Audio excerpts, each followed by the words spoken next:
है। अब बात यह है कि देखिए, जैसा आपने कहा कि प्रचंड बहुमत मिल गया, ठीक है, मिल गया तो फिर परेशानी क्या है?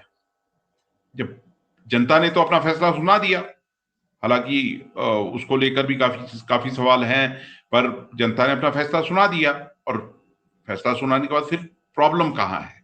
और फिर अगर अभी से प्रॉब्लम है तो आगे क्या होगा ये भी आप समझ लीजिए। अगर अभी ये हालत है तो कल जब सरकार बन जाएगी, चाहे कोई भी मुख्यमंत्री बने और कोई भी है, तो ये जो तीन गुट इकट्ठे हैं जिनका आपने जिक्र किया, तो आगे क्या होगा उस पर भी सवाल उठते हैं। अच्छा, बात ये कही जा रही है कि देखिए, एक तरफ तो एकनाथ शिंदे ठीक है, चेहरा उन मतलब पहले वो मुख्यमंत्री रहे, अब फडणवीस सबसे बड़े दावेदार माने जा रहे हैं, वो चीज एक चीज तो आ रही है कि फडणवीस सबसे बड़े दावेदार हैं, पर अब उसके बाद जो चीजें हैं वो दो तरफ इशारा करती हैं। एक तो ये है कि वो एक शिंदे गुट जो है वो एक हार्ड बार्गेन करना चाहता है, और जिसमें खबरें ये भी आ रही हैं कि उनका ये कहना है कि अगर बीजेपी की तरफ से मुख्यमंत्री बनता है तो फिर शिंदे जो शिवसेना का गुट है वहां से होम मिनिस्टर होना चाहिए।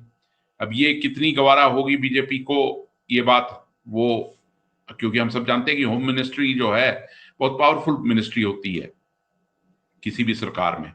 तो एक तो ये चीज कही जा रही है।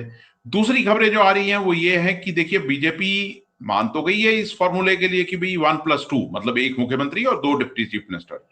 अब उसमें बात ये आ रही है कि एक जो डिप्टी चीफ मिनिस्टर है वो बीजेपी से ही होगा, तो वो फिर किस अपने जो जो आपका अलायंस, जो दो मेन अलाइज हैं उसमें से किस अलाई को ड्रॉप करना चाहती है, वो एक चीज है।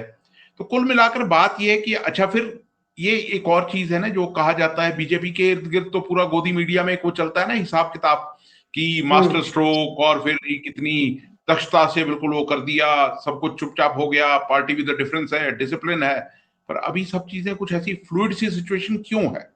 तो खास तौर पर जब आपने दो मेन नेता जो भेजे हैं, आपने निर्मला सीतारमन को ऑब्जर्वर बनाया वहां का, और विजय रूपाणी को बनाया जो गुजरात के मुख्यमंत्री रह चुके हैं पहले, तो फिर क्या वजह है कि ये सारा जो असमंजस है वो क्यों चल रहा है? और फिर बात यह है कि अब तक तो सरकार बन जानी चाहिए थी। अब अनाउंस तो हो गया कि 5 तारीख को मुख्यमंत्री शपथ लेंगे, पर मुख्यमंत्री कौन होंगे वो अभी तक पता नहीं है। फिर आगे बाद में बात बनती है, वो एक चीज है। फिर दूसरी बात आपने कही कि ये जो हॉस्पिटल जाना तो मतलब वो आज की घटना थी, और इससे पहले शिंदे जो है अपने गांव चले गए थे सतारा डिस्ट्रिक्ट में। अब वो सतारा डिस्ट्रिक्ट में चले गए, कुछ दिन वहां रहे और वहां से नहीं आए, तो ये सारे सिग्नल्स जो है ना, ये एक अनसर्टेनिटी जो है वो पैदा करना, और उसके बाद वो पॉलिटिकल बार्गेन होना, मतलब ये बड़े एक, मैं कहूंगा कि हमारे यहाँ एक दुख की बात भी है कि जब एक चुनाव हो गया, उसके बाद रिजल्ट आ गया, लोगों ने अपना जो राय थी वो आपके सामने रख दी, और फिर उसके बाद ये बार्गेन, ही क्या बार्गेन है और क्यों ये बार्गेन है?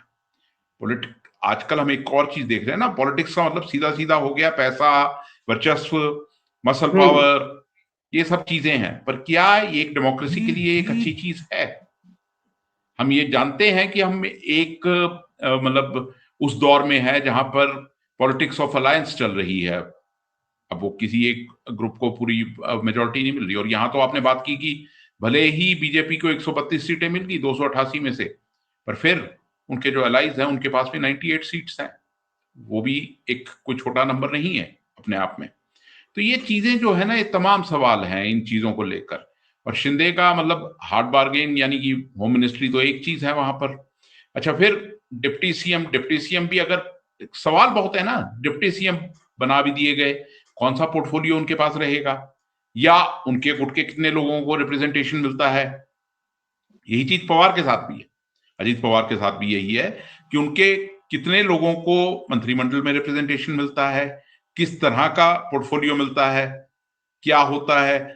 उस बीच में बीजेपी की अपनी लॉन्ग टर्म प्लानिंग क्या है, क्योंकि ये टूटे हुए जो ग्रुप्स हैं अभी पावर में हैं, अभी पार्टीज टूटी हैं, शिवसेना टूटी है, एनसीपी टूटी है, ये आगे इनको किस तरीके से आपको अपने साथ रखना है, ये बीजेपी के सामने भी चैलेंज है कि सरकार आपको 5 साल चलानी है और दोनों के दोनों ग्रुप्स आपको अपने साथ जोड़ के रखने हैं।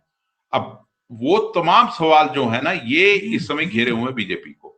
लोगों की जहां तक बात करें, उनको ये है कि ठीक है, सरकार आपने वोट दे दिया, सरकार मतलब जीत गई है पार्टीज, आपका जो अलायंस है महायुति वो जीत गया है, सरकार बने और आगे लोगों का काम हो, लोगों के लिए तो वो ज्यादा इंपॉर्टेंस रखता है बजाय इसके की है। और फिर आपने कहा दिल्ली, देखिए दिल्ली स्टेट्स, कोई भी पार्टी जब पावर में आती है, कांग्रेस का भी एक दौर था आपको पता होगा, तो तब हमेशा सेंटर के लीडरशिप हमेशा या हाई कमांड वो हमेशा वो कोशिश होती थी कि जो स्टेट लीडरशिप है वो कमजोर रहे।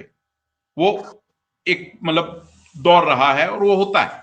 पावर गेम्स ही ऐसी हैं कि आपको अपने को मतलब स्ट्रांग करने के लिए दूसरे को वीक रखना पड़ता है, वो चीजें चलती हैं। अब वो क्या मतलब चीजें चल रही हैं वो अब वैसे मैं नहीं कह सकता, पर ये पावर के साथ ये पावर गेम्स इसी को कहा जाता है और इसी को मतलब आज हमारी यही चीजें जो हैं हमारी राजनीति को डिफाइन कर रही हैं पिछले बहुत सालों से। बीएमसी का चुनाव भी तो होना है।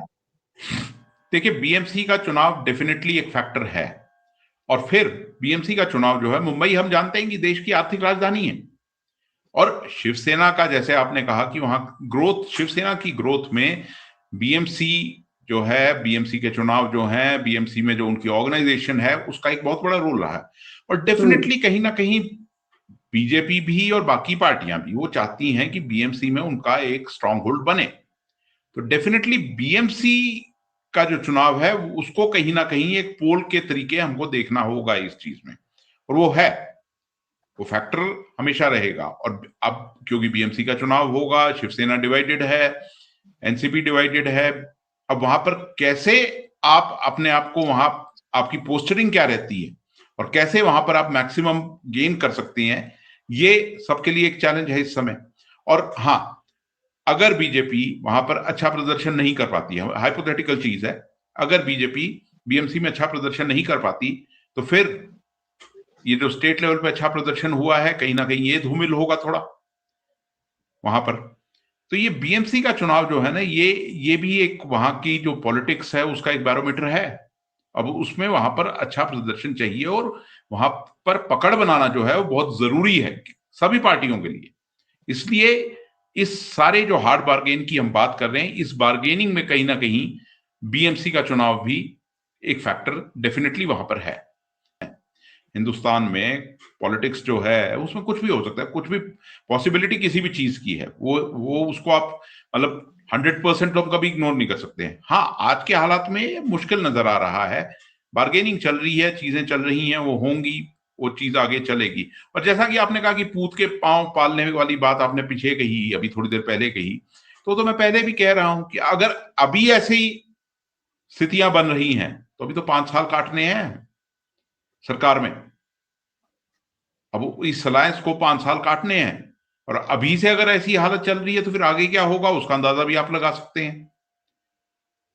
बिल्कुल, अब कोई तय पैमाना नहीं है कि पहले तो लंगड़ी सरकार हुआ करती थी, तब सरकार एक, अब स्थिति, अब स्थिर सरकार भी है, बहुमत या 2/3 बहुमत के बाद भी कोई स्थिरता गारंटी नहीं है।